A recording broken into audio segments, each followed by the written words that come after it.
Assalamualaikum warahmatullahi wabarakatuh. Selamat pagi dan salam sejahtera bagi kita semua. Puji syukur kita panjatkan kehadirat Allah yang Maha Kuasa. Karena atas limpahan rahmat dan karunia-Nya kita semua dapat berkumpul pada pagi hari ini dalam keadaan sehat walafiat untuk memulai perkuliahan pendidikan Pancasila. Semoga semangat kita dalam mencari ilmu selalu diliputi oleh berkah dan ridha-Nya, serta senantiasa membawa manfaat dalam kehidupan kita, baik sebagai pribadi maupun sebagai masyarakat. Kepada seluruh mahasiswa program studi pendidikan bahasa Indonesia dan program studi pendidikan olahraga dan kesehatan, saya ingin menyampaikan apresiasi yang tinggi atas kehadiran dan komitmen kalian dalam mengikuti perkuliahan ini. Dalam menuntut ilmu, tantangan dan rintangan pasti akan datang. Namun sebagai mahasiswa, kalian diharapkan mampu terus menjaga semangat dan motivasi. Ingatlah bahwa proses belajar adalah bagian dari ikhtiar kita untuk meraih kesuksesan di dunia dan di akhirat. Pada pertemuan kali ini, kita akan mengkaji lebih dalam mengenai sila keempat Pancasila, kerakyatan yang dipimpin oleh hikmat kebijaksanaan dalam permusyawaratan perwakilan. Tema besar ini mencakup berbagai aspek penting tentang konsep demokrasi Pancasila dan bagaimana prinsip-prinsip demokrasi yang terkandung dalam Pancasila seharusnya diterapkan dalam kehidupan berbangsa dan bernegara. Beberapa subtema yang akan kita bahas hari ini meliputi demokrasi Pancasila, konsep dan implementasi, di mana kita akan melihat bagaimana Pancasila menjadi landasan dalam sistem demokrasi di Indonesia. 2. Prinsip rasyatan dalam pengambilan keputusan, yang mengajarkan pentingnya musyawarah sebagai ciri khas demokrasi Indonesia. 3. Etika politik dan kebijaksanaan dalam demokrasi, yang membahas tentang tanggung jawab etis para pemimpin dalam proses pengambilan keputusan. 4. Peran rakyat dalam sistem pemerintahan Pancasila, di mana kita akan memahami bagaimana rakyat berperan aktif dalam pemerintahan. 5. Hubungan antara permusyawaratan dan perwakilan, yang menggambarkan korelasi antara musyawarah dan representasi dalam demokrasi. 6. Pancasila dan demokrasi konstitusional, di mana kita akan menelah bagaimana Pancasila terintegrasi dengan konstitusi negara kita. 7. Tantangan dalam mewujudkan demokrasi yang berkeadilan, yang mengajak kita untuk memahami tantangan-tantangan dalam menerapkan demokrasi yang benar-benar adil bagi seluruh rakyat Indonesia. Saya berharap kalian dapat mengikuti setiap kajian dengan penuh konsentrasi dan semangat. Jangan ragu untuk bertanya atau berdiskusi selama perkuliahan, karena diskusi yang aktif akan memperkaya pemahaman kita semua. Mari kita mulai perkuliahan ini dengan niat yang tulus. Semoga Allah yang Maha Kuasa selalu memberikan petunjuk dan kemudahan dalam setiap langkah kita dalam menuntut ilmu. Wassalamualaikum warahmatullahi wabarakatuh. Sila keempat, kerakyatan yang dipimpin oleh hikmat kebijaksanaan dalam permusyawaratan perwakilan. 1. Demokrasi Pancasila, konsep dan implementasi. Demokrasi Pancasila adalah sistem demokrasi yang diterapkan di Indonesia berdasarkan nilai-nilai yang terkandung dalam Pancasila sebagai dasar negara. Sistem ini menggabungkan prinsip-prinsip demokrasi universal seperti kedaulatan rakyat dan kebebasan berpendapat, dengan nilai-nilai budaya dan filosofi Indonesia yang terkandung dalam Pancasila. A. Konsep demokrasi. 1. Berbasis pada Pancasila. Demokrasi Pancasila mendasarkan dirinya pada 5 sila Pancasila yang menjadi panduan dalam kehidupan bernegara. Semua keputusan politik, kebijakan pemerintah, dan kegiatan sosial harus berpedoman pada nilai-nilai Pancasila. Ketuhanan yang Maha Esa. Kehidupan demokrasi di Indonesia menghormati keberagaman agama dan keyakinan. Kemanusiaan yang adil dan beradab. Setiap warga negara diperlakukan setara dan hak-hak mereka dilindungi. Persatuan. Demokrasi mendorong persatuan dan kesatuan bangsa. Menjaga kerukunan di tengah perbedaan. Kerakyatan yang dipimpin oleh hikmat kebijaksanaan dalam permusyawaratan perwakilan. Proses pengambilan keputusan dilakukan secara musyawarah untuk mufakat, bukan hanya mengandalkan suara mayoritas. Keadilan sosial bagi seluruh rakyat Indonesia. Demokrasi bertujuan untuk mewujudkan keadilan sosial, di mana kekayaan dan sumber daya dikelola demi kesejahteraan semua pihak, bukan segelintir orang. 2. Demokrasi yang berkeadilan. Demokrasi Pancasila mendorong keadilan sosial dalam kehidupan berbangsa dan bernegara. Setiap warga negara, terlepas dari latar belakang etnis, agama, atau sosial ekonomi, memiliki hak yang sama untuk berpartisipasi dalam proses politik dan hak-hak mereka harus dilindungi. Musyawarah dan mufakat. Salah satu ciri utama demokrasi Pancasila adalah pengambilan keputusan melalui musyawarah untuk mencapai mufakat. Ini mencerminkan budaya Indonesia yang mengutamakan kebersamaan dalam menyelesaikan masalah, di mana keputusan tidak hanya didasarkan pada suara mayoritas, tetapi juga mempertimbangkan kepentingan semua pihak. 4. Keseimbangan antara kebebasan individu dan kepentingan bersama. Dalam demokrasi Pancasila, hak dan kebebasan individu dihormati. Namun kebebasan tersebut tidak boleh merugikan kepentingan umum atau mengganggu ketertiban sosial. Demokrasi ini menjaga keseimbangan antara kebebasan pribadi dan tanggung jawab terhadap masyarakat. B. Implementasi demokrasi Pancasila di kalangan mahasiswa. Partisipasi dalam pengambilan keputusan kampus. Demokrasi Pancasila dapat diimplementasikan di lingkungan kampus, seperti di Universitas Nahdlatul Ulama Blitar melalui musyawarah yang melibatkan mahasiswa. Misalnya, dalam rapat Badan Eksekutif Mahasiswa, keputusan tentang kegiatan kampus dibuat berdasarkan musyawarah dan mufakat. Setiap anggota diberi kesempatan untuk menyampaikan pendapatnya, namun keputusan akhir dicapai dengan mempertimbangkan kepentingan bersama seluruh mahasiswa.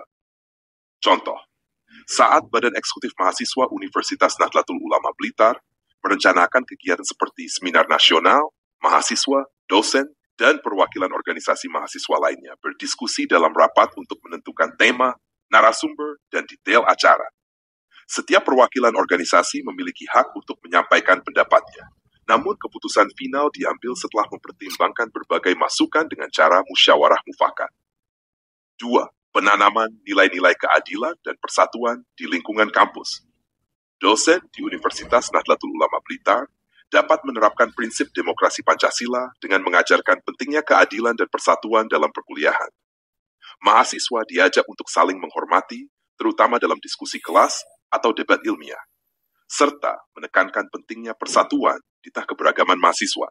Contoh, dalam mata kuliah pendidikan kewarganegaraan, dosen mengajarkan mahasiswa tentang hak dan kewajiban warga negara, pentingnya menghormati perbedaan pendapat, serta mendorong persatuan dan kerjasama antar mahasiswa dari berbagai latar belakang budaya dan agama yang ada di kampus. 3. Pemilihan Ketua Badan Eksekutif Mahasiswa yang demokratis. Setiap tahun, pemilihan Ketua Badan Eksekutif Mahasiswa Universitas Nahdlatul Ulama Blitar dilakukan dengan prinsip demokrasi. Semua mahasiswa berhak mencalonkan diri, menyampaikan visi misi mereka, dan memberikan suara secara langsung, bebas, dan rahasia. Proses ini mencerminkan kedaulatan rakyat dalam demokrasi kampus. Contoh, pemilihan Ketua Badan Eksekutif Mahasiswa yang dilakukan dengan pemungutan suara, di mana setiap mahasiswa memiliki hak yang sama untuk memilih calon yang mereka anggap mampu membawa perubahan positif bagi kampus, mencerminkan prinsip kedaulatan rakyat dalam demokrasi Pancasila. C. Buku referensi tentang demokrasi Pancasila. Noto Nagoro 1984. Pancasila Dasar Falsafah Negara. Jakarta, Bina Aksara. Pendidikan Pancasila. Yogyakarta, Paradigma. 3 Budiarjo, Miriam, 2008. Dasar-dasar ilmu politik. Jakarta, Gramedia, Pustaka Utama. Dengan contoh-contoh yang mengait konsep demokrasi Pancasila dengan kehidupan mahasiswa, terutama di Universitas Nahdlatul Ulama Blitar, diharapkan mahasiswa dapat lebih memahami penerapan nilai-nilai Pancasila dalam kehidupan sehari-hari, baik dalam konteks akademis maupun dalam pengelolaan organisasi kemahasiswaan. Prinsip permusyawaratan dalam pengambilan keputusan. Prinsip permusyawaratan merupakan satu nilai dasar dalam sistem demokrasi Indonesia yang didasarkan pada Pancasila, terutama sila keempat. Kerakyatan yang dipimpin oleh hikmat kebijaksanaan dalam permusyawaratan perwakilan. Permusyawaratan adalah proses untuk mencapai kesepakatan bersama dengan mempertimbangkan pandangan dari berbagai pihak, sehingga keputusan yang diambil dapat diterima oleh semua. A. Konsep prinsip permusyawaratan. Musyawarah untuk mufakat. Musyawarah adalah proses diskusi bersama untuk mencapai mufakat, atau kesepakatan yang disetujui oleh semua pihak. Dalam permusyawaratan, setiap pendapat didengarkan, dihargai, dan dipertimbangkan sebelum keputusan dibuat. Ini mencegah dominasi satu pihak dan mengutamakan kepentingan bersama. Di Universitas Nahdlatul Blitar, dalam pertemuan mahasiswa, setiap anggota organisasi mahasiswa diajak berdiskusi mengenai rencana kegiatan kampus, seperti acara bakti sosial, hingga semua sepakat tanpa melalui pemungutan suara. Penghargaan terhadap perbedaan pendapat. Salah satu ciri utama dalam musyawarah adalah penghargaan terhadap perbedaan pendapat. Semua pandangan dan ide harus dihormati, meskipun tidak semua diterima. Hal ini menciptakan suasana yang inklusif dan mendorong keterlibatan semua pihak. Contoh, saat rapat Badan Eksekutif Mahasiswa di UNU Blitar, setiap perwakilan organisasi mahasiswa bebas mengajukan ide terkait acara besar kampus. Meskipun ada yang tidak disetujui, proses diskusi tetap menghormati semua pendapat yang berbeda. 3. Mencapai keputusan bersama. Keputusan yang diambil dalam musyawarah harus mengutamakan kepentingan bersama, bukan kepentingan pribadi atau golongan tertentu. Semua pihak harus merasa bahwa keputusan yang dibuat mewakili aspirasi mereka. Contoh, dalam rapat organisasi kemahasiswaan di UNU Blitar untuk menentukan program tahunan, keputusan final harus mempertimbangkan kebutuhan dan kepentingan seluruh mahasiswa, bukan hanya kelompok tertentu. Kebijaksanaan dalam pengambilan keputusan. Musyawarah harus dipimpin dengan kebijaksanaan, di mana pemimpin atau moderator tidak memihak dan fokus pada kepentingan bersama. Pemimpin dalam musyawarah harus mampu memfasilitasi dialog agar semua pendapat terdengar dan menghormati keputusan yang telah disepakati. Contoh, Ketua BEM UNU Blitar memimpin diskusi tentang kegiatan mahasiswa dengan memastikan semua organisasi mahasiswa memiliki kesempatan berbicara dan keputusan final dibuat berdasarkan mufakat seluruh peserta rapat. B. Implementasi prinsip permusyawaratan dalam pendidikan. 1. Rapat Dewan Mahasiswa. Di kampus, pengambilan keputusan sering dilakukan melalui rapat Dewan Mahasiswa dan organisasi mahasiswa lainnya, di mana berbagai masukan dari mahasiswa, dosen, dan staf akademik dipertimbangkan sebelum membuat keputusan penting tentang kegiatan atau kebijakan kampus.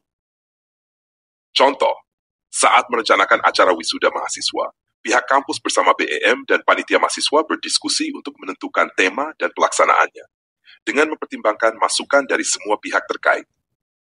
2. Dalam proses belajar, dosen sering mendorong mahasiswa untuk melakukan diskusi kelompok. Mahasiswa diberi kesempatan untuk menyampaikan pandangan mereka tentang suatu topik dan mereka bersama-sama memutuskan hasil diskusi secara musyawarah.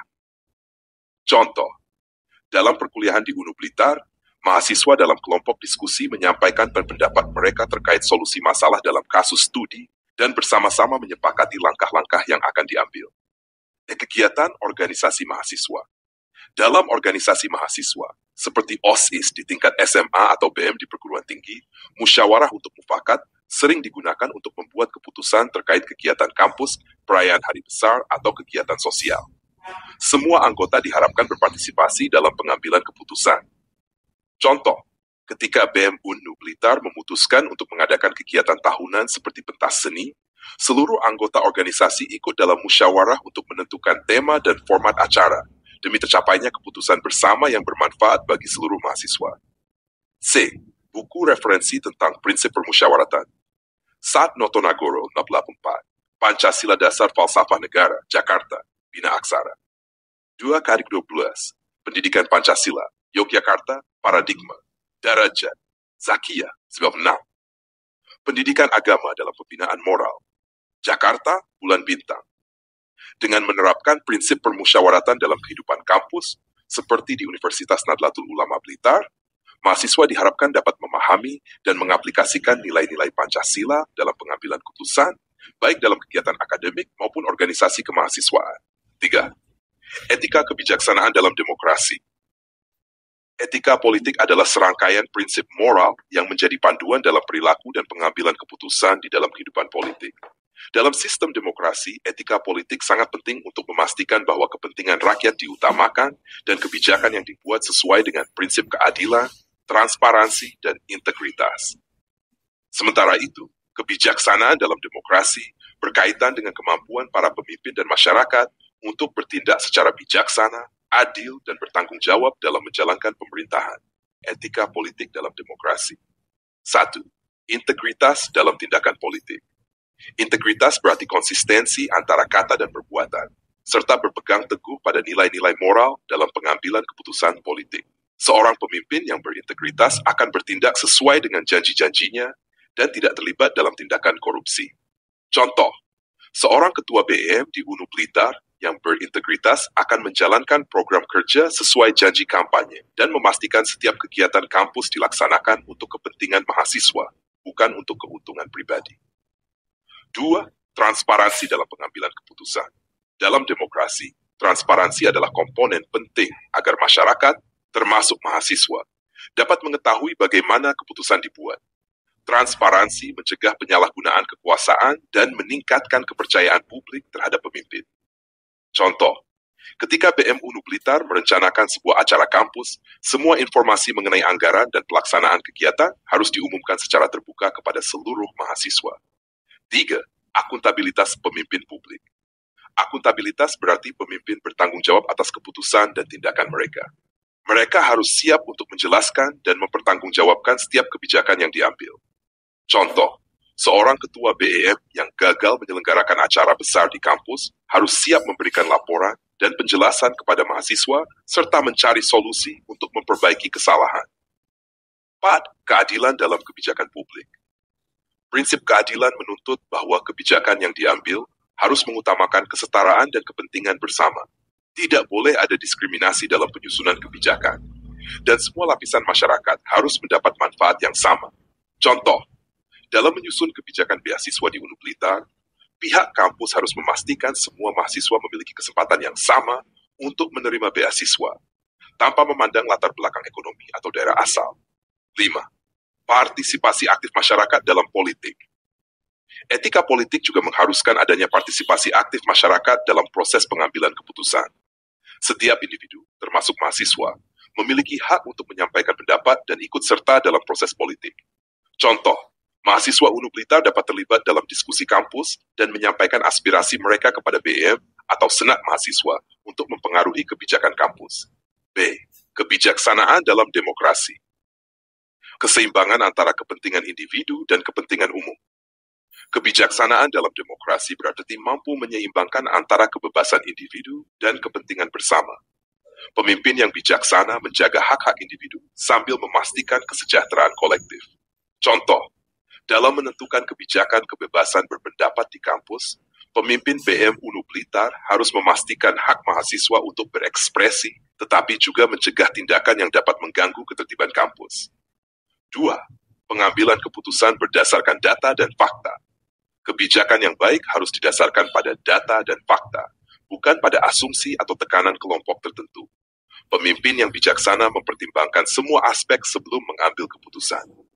Contoh, dalam menyusun program kampus ramah lingkungan, BEM UNU Blitar harus mengumpulkan data terkait lingkungan kampus dan berkonsultasi dengan ahli sebelum meluncurkan kebijakan tersebut. 3. Penghormatan terhadap hak asasi manusia. Kebijaksanaan dalam demokrasi juga mencakup penghormatan penuh terhadap hak asasi manusia. Setiap tindakan dan kebijakan harus memprioritaskan hak-hak dasar setiap individu. Contoh, ketika menyusun aturan tentang kegiatan mahasiswa, BEM harus tetap menghormati hak mahasiswa untuk berpendapat dan berkumpul dengan bebas. Pemimpin sebagai teladan moral. Pemimpin dalam sistem demokrasi diharapkan menjadi teladan moral bagi masyarakat.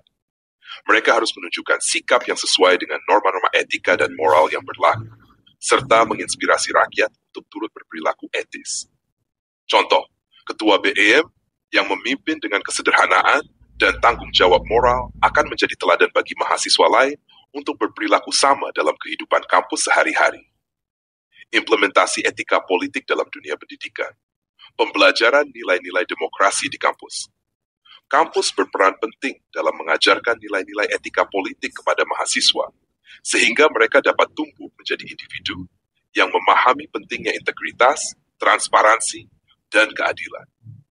Contoh, dosen UNU Blitar mengajarkan kepada mahasiswa pentingnya berperan aktif dalam organisasi kampus dengan cara-cara yang etis dan bertanggung jawab. Kebijakan kampus yang transparan dan akuntabel. Kampus yang baik menerapkan prinsip transparansi dan akuntabilitas dalam pengambilan keputusan, seperti dalam pemilihan pengurus organisasi mahasiswa atau alokasi dana kegiatan kampus. Contoh, pimpinan kampus UNU Blitar secara terbuka menyampaikan laporan tahunan terkait penggunaan anggaran kepada mahasiswa dan seluruh civitas akademika. Buku referensi tentang etika politik dan kebijaksanaan. 1. Haryat Moko, Etika Politik dan Kekuasaan, Yogyakarta, Canisius. 2. Kailan, 2017. Filsafat Pancasila dan implementasinya dalam kehidupan berbangsa dan bernegara. Yogyakarta Paradigma. Magnus Suseno, France 1993. Etika politik, prinsip-prinsip moral dasar kenegaraan modern. Gramedia. Peran rakyat dalam sistem pemerintahan Pancasila. Sistem pemerintahan Pancasila menempatkan rakyat sebagai pemegang kedaulatan tertinggi. Dalam demokrasi Pancasila, rakyat berperan aktif dalam pemerintahan dan pengambilan keputusan melalui pemilu, musyawarah, serta keterlibatan dalam kehidupan sosial politik lainnya. Prinsip-prinsip Pancasila seperti keadilan sosial, musyawarah dan persatuan menjadi pedoman keterlibatan rakyat dalam proses pemerintahan. Konsep peran rakyat dalam pemerintahan Pancasila. 1. Rakyat sebagai pemegang kedaulatan. Kedaulatan rakyat adalah prinsip utama, di mana kekuasaan berasal dari rakyat dan dijalankan untuk rakyat. Pemerintah harus mencerminkan kehendak dan kepentingan rakyat. Contoh, pemilu di Indonesia memungkinkan rakyat memilih presiden, wakil presiden, serta anggota DPR dan DPD. 2. Partisipasi dalam pemilu dan pemilihan umum. Pemilu merupakan bentuk utama partisipasi rakyat dalam pemerintahan yang dijalankan secara langsung, umum, bebas, rahasia, jujur, dan adil. Ludil. Contoh, pemilu diadakan setiap 5 tahun untuk memilih pemimpin dan wakil rakyat. 3. Peran dalam pengawasan pemerintah. Rakyat memiliki hak untuk mengawasi pemerintah melalui media, organisasi masyarakat, atau lembaga seperti LSM dengan memberikan kritik dan saran terhadap kebijakan. Contoh, masyarakat dapat memantau kebijakan pemerintah dan melaporkan indikasi korupsi. Partisipasi dalam pembuatan kebijakan publik. Rakyat dapat terlibat dalam musyawarah atau kegiatan sosial politik untuk menyampaikan aspirasi mereka terkait kebijakan publik. Contoh, musyawarah pembangunan daerah, Musrenbang, mengundang masyarakat untuk memberikan masukan. Keterlibatan dalam musyawarah dan mufakat. Prinsip musyawarah dan mufakat adalah bagian dari demokrasi Pancasila, di mana keputusan diambil bersama melalui diskusi. Contoh, musyawarah desa diadakan untuk membahas proyek pembangunan seperti perbaikan infrastruktur. 6. Kebebasan menyampaikan pendapat.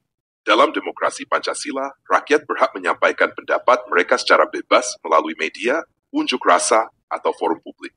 Contoh, unjuk rasa menolak kenaikan harga bahan bakar merupakan bagian dari kebebasan berpendapat. Peran dalam membangun masyarakat yang berkeadilan sosial. Rakyat terlibat dalam upaya membangun keadilan sosial melalui gotong royong, kerjasama antar warga, dan program-program sosial. Contoh, program bantuan langsung dan pengembangan ekonomi desa melibatkan partisipasi aktif rakyat. B. Peran rakyat dalam dunia pendidikan. Keterlibatan orang tua dan masyarakat dalam pendidikan. Orang tua dan masyarakat dapat berpartisipasi dalam pengambilan keputusan di sekolah melalui komite sekolah atau musyawarah pendidikan. Contoh, komite sekolah berperan dalam perencanaan kegiatan dan pembangunan fasilitas pendidikan. 2. Mengembangkan kesadaran demokrasi di sekolah. Sekolah mengajarkan nilai-nilai demokrasi seperti partisipasi aktif, musyawarah, dan menghargai perbedaan pendapat kepada siswa. Contoh, pemilihan pengurus OSIS mengajarkan siswa tentang demokrasi dan tanggung jawab. Buku referensi tentang peran rakyat dalam sistem pemerintahan Pancasila. Sata, Kailan 2017. Filsafat Pancasila dan implementasinya dalam kehidupan berbangsa dan bernegara. Yogyakarta, Paradigma. 2. Notonagoro, 1945. Pancasila secara ilmiah populer, Jakarta, Bina Aksara. 3. Soekarno, 1965. Abender Revolusi, Shota, Panitia Penerbit. 5. Hubungan antara permusyawaratan dan perwakilan. Dalam sistem pemerintahan berdasarkan Pancasila, 2 prinsip penting yang berkaitan erat adalah permusyawaratan dan perwakilan. Keduanya menjadi mekanisme untuk menjaga demokrasi yang adil dan sesuai dengan karakteristik bangsa Indonesia. A. Permusyawaratan dalam demokrasi Pancasila. Permusyawaratan merupakan asas utama dalam demokrasi Pancasila, yang tercermin pada sila keempat, yaitu kerakyatan yang dipimpin oleh hikmat kebijaksanaan dalam permusyawaratan perwakilan. Proses ini melibatkan pengambilan keputusan bersama melalui diskusi, dialog, atau rapat, yang bertujuan mencapai kesepakatan dengan mengutamakan kepentingan bersama. Contoh, keputusan penggunaan anggaran desa sering diambil melalui rapat musyawarah dengan keterlibatan masyarakat. B. Perwakilan dalam demokrasi Pancasila. Perwakilan adalah prinsip di mana rakyat memilih wakil untuk menyampaikan aspirasi dan mewakili kepentingan mereka di lembaga pemerintahan seperti DPR dan DPD. Wakil-wakil ini bertugas berunding dan membuat keputusan atas nama rakyat. Contoh, DPR membahas dan menyetujui undang-undang terkait anggaran dan kebijakan nasional. Hubungan antara permusyawaratan dan perwakilan. Permusyawaratan dan perwakilan memiliki hubungan erat di mana wakil-wakil rakyat terpilih menjalankan musyawarah dalam pengambilan keputusan. Perwakilan memungkinkan permusyawaratan di tingkat nasional. Prinsip perwakilan memungkinkan musyawarah berjalan efektif di tingkat nasional, karena rakyat mempercayakan wakil untuk musyawarah di lembaga perwakilan. 2. Permusyawaratan sebagai landasan proses perwakilan. Meskipun keputusan diambil oleh wakil rakyat, prosesnya tetap berdasarkan musyawarah dengan mempertimbangkan berbagai aspirasi. Contoh, sidang DPR mendiskusikan undang-undang dengan prinsip musyawarah sebelum menyetujui pasal-pasalnya. 3. Permusyawaratan menjaga akuntabilitas perwakilan.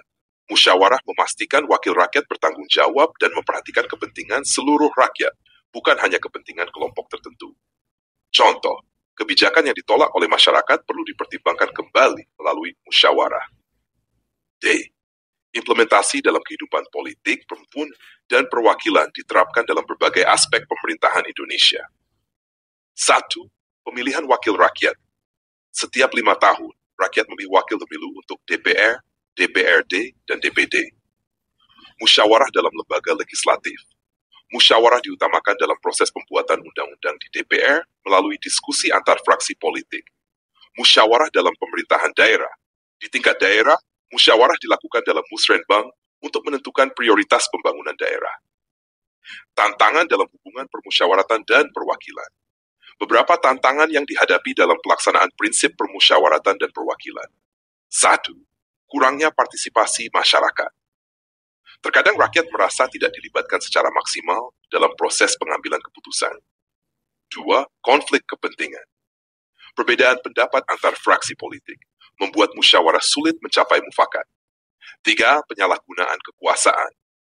Beberapa wakil rakyat lebih mementingkan kepentingan pribadi atau kelompok, mengabaikan prinsip musyawarah. 6. Pancasila dan demokrasi. Pancasila sebagai dasar negara Indonesia bukan hanya panduan etis, tetapi juga menjiwai sistem pemerintahan, termasuk demokrasi konstitusional yang diterapkan di Indonesia. Demokrasi konstitusional adalah sistem demokrasi yang dijalankan berdasarkan konstitusi atau hukum dasar, yaitu UUD 1945. A. Pengertian Pancasila. Pancasila terdiri dari 5 sila yang menjadi falsafah dan pedoman dasar kehidupan berbangsa dan bernegara. 1. Ketuhanan yang Maha Esa. 2. Kemanusiaan yang adil dan beradab, Persatuan Indonesia. 4. Kerakyatan yang dipimpin oleh hikmat, kebijaksanaan dalam permusyawaratan perwakilan. 5. Keadilan sosial bagi seluruh rakyat Indonesia. Setiap sila mencerminkan nilai-nilai luhur bangsa yang menjadi landasan dalam membangun pemerintahan demokrasi konstitusional. B. Pengertian demokrasi konstitusional. Demokrasi konstitusional adalah sistem demokrasi di mana pelaksanaan pemerintahan dan kekuasaan negara diatur oleh konstitusi, UUD 45. Dalam sistem ini, konstitusi mengatur segala tindakan negara dan demokrasi dijalankan berdasarkan aturan hukum yang jelas. 1. Prinsip hukum. Pemerintah dan semua institusi negara harus tunduk pada hukum yang diatur dalam konstitusi. 2. Kedaulatan rakyat. Rakyat merupakan pemegang kedaulatan tertinggi yang memilih wakilnya untuk menjalankan pemerintahan berdasarkan hukum. C. Hubungan Pancasila dengan demokrasi konstitusional. Pancasila dan demokrasi konstitusional saling terkait. Pancasila menjadi jiwa yang mendasari sistem demokrasi di Indonesia, sementara konstitusi UUD 45 menjadi panduan formal pelaksanaannya. Kedaulatan rakyat dan permusyawaratan perwakilan. Sila keempat Pancasila menegaskan bahwa kedaulatan rakyat diwujudkan melalui mekanisme perwakilan dan permusyawaratan. Rakyat memilih wakilnya dalam pemilu untuk musyawarah di lembaga perwakilan seperti DPR dan DPD.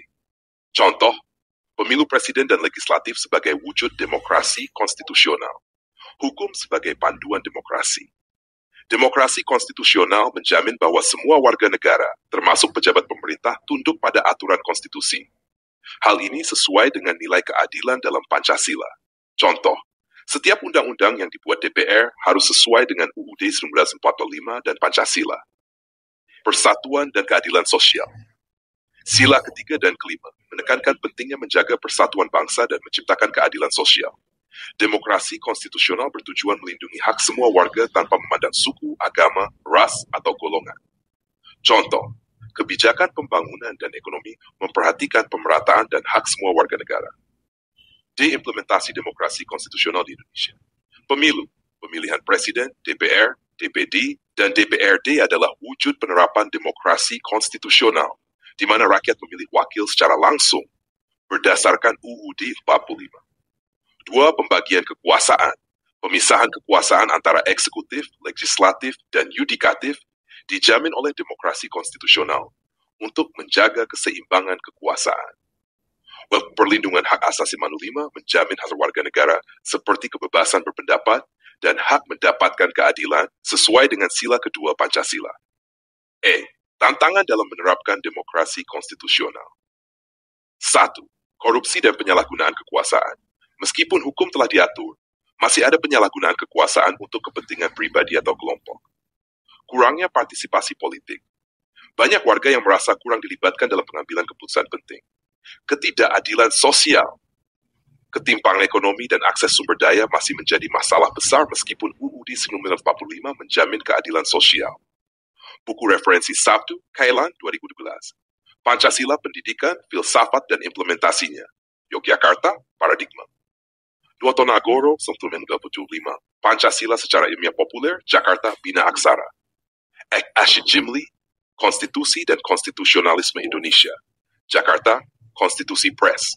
Tantangan dalam mewujudkan demokrasi yang berkeadilan. Demokrasi yang berkeadilan adalah sistem yang tidak hanya memberikan kesempatan bagi setiap individu untuk berpartisipasi dalam proses politik, tetapi juga memastikan bahwa hak-hak semua warga negara dihormati dan diwujudkan dalam bentuk keadilan sosial, ekonomi, dan politik. Di Indonesia, demokrasi berkeadilan sangat terkait dengan prinsip-prinsip Pancasila dan konstitusi. Namun, penerapannya tidak mudah dan menghadapi sejumlah tantangan. Ketimpangan ekonomi. Salah satu tantangan terbesar dalam mewujudkan demokrasi yang berkeadilan adalah ketimpangan ekonomi yang masih tinggi. Ketidaksetaraan dalam distribusi kekayaan dan sumber daya menyebabkan sebagian besar masyarakat tidak memiliki akses yang memadai terhadap pendidikan, kesehatan, dan lapangan pekerjaan yang layak. Hal ini membuat mereka kurang mampu berpartisipasi secara efektif dalam proses demokrasi. Contoh, masyarakat di daerah terpencil seringkali tidak memiliki akses yang sama terhadap pelayanan publik atau infrastruktur yang memadai, sehingga sulit untuk terlibat dalam proses politik seperti pemilu atau kegiatan pemerintahan. Korupsi dan penyalahgunaan kekuasaan. Korupsi menjadi salah satu hambatan utama dalam mewujudkan demokrasi yang berkeadilan. Praktik korupsi merusak kepercayaan publik terhadap institusi pemerintahan dan menciptakan kesenjangan antara pemegang kekuasaan dan masyarakat umum. Pejabat yang korup seringkali menggunakan kekuasaannya untuk keuntungan pribadi atau kelompok, bukan untuk kepentingan umum.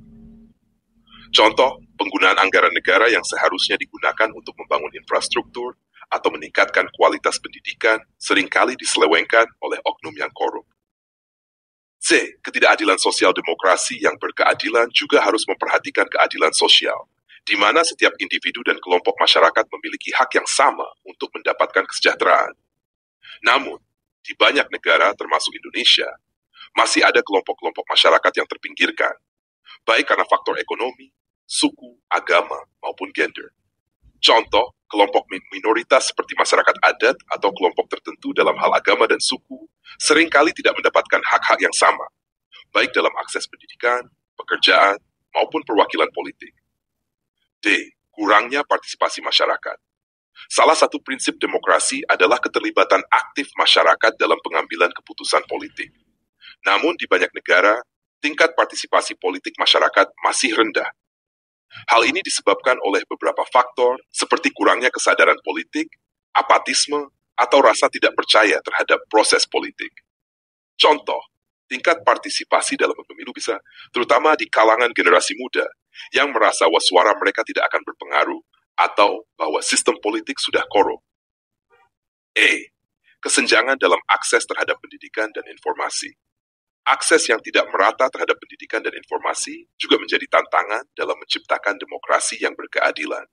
Demokrasi yang sehat memerlukan warga negara yang terdidik dan memiliki akses terhadap informasi yang akurat.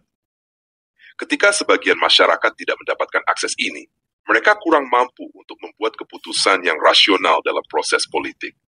Contoh, di daerah-daerah dengan tingkat pendidikan rendah, masyarakat seringkali kurang memahami hak-hak mereka sebagai warga negara atau tertipu oleh berita bohong yang dapat mempengaruhi hasil pemilu. F. Konflik sosial dan politik. Konflik yang muncul dari perbedaan politik, agama, atau etnis dapat menjadi penghalang bagi tercapainya demokrasi yang berkeadilan. Dalam situasi konflik, seringkali ada pihak yang merasa terdiskriminasi atau diperlakukan tidak adil oleh pihak lain, yang pada gilirannya dapat menimbulkan ketidakstabilan sosial dan politik. Contoh, di beberapa daerah di Indonesia, konflik horizontal antara kelompok masyarakat yang berbeda latar belakang agama atau etnis menghambat proses pembangunan demokrasi yang adil dan inklusif. G. Lemahnya penegakan hukum. Dalam demokrasi yang berkeadilan, hukum harus ditegakkan secara adil dan merata untuk semua warga negara tanpa memandang status sosial, politik, atau ekonomi. Namun dalam praktiknya, seringkali penegakan hukum masih tumpul ke atas dan tajam ke bawah, yang berarti mereka yang berada di posisi kekuasaan lebih sulit dijerat oleh hukum. Contoh, kasus-kasus korupsi besar seringkali sulit dituntaskan karena keterlibatan orang-orang berpengaruh, sementara pelanggaran kecil oleh rakyat biasa lebih mudah diadili. H. Pengaruh kepentingan ekonomi dan politik. Kepentingan-kepentingan ekonomi dan politik dari kelompok tertentu, seperti konglomerat atau partai politik yang dominan, seringkali menguasai proses demokrasi. Hal ini dapat menciptakan situasi di mana kebijakan publik dibuat lebih untuk melayani kepentingan kelompok kecil tersebut daripada untuk kepentingan seluruh rakyat. Contoh, kebijakan ekonomi yang berpihak pada perusahaan besar atau individu kaya seringkali mengabaikan kepentingan masyarakat miskin atau kelompok rentan lainnya. I. Tantangan globalisasi. Globalisasi membawa tantangan baru bagi demokrasi berkeadilan, terutama dalam hal pengaruh ekonomi global dan migrasi. Kebijakan ekonomi yang dipengaruhi oleh pasar global kadangkala tidak memperhatikan dampaknya terhadap masyarakat lokal. Selain itu, pengaruh budaya global juga dapat mempengaruhi identitas nasional dan nilai-nilai demokrasi lokal.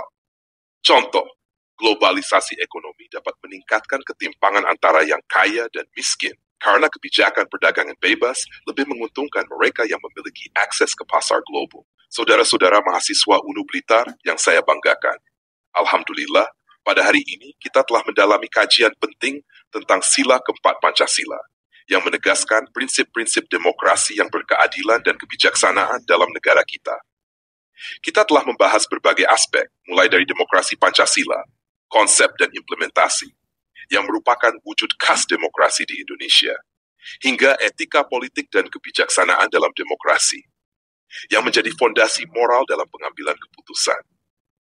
Kita juga telah memahami prinsip permusyawaratan sebagai salah satu elemen utama dalam pengambilan keputusan, yang mencerminkan nilai-nilai gotong royong dan kearifan lokal kita.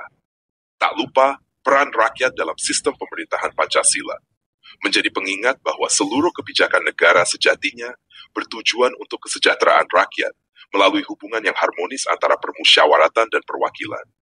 Dan terakhir, tantangan dalam mewujudkan demokrasi yang berkeadilan mengajak kita untuk tidak hanya berpikir kritis, tetapi juga berperan aktif dalam menjaga keadilan di setiap proses demokrasi.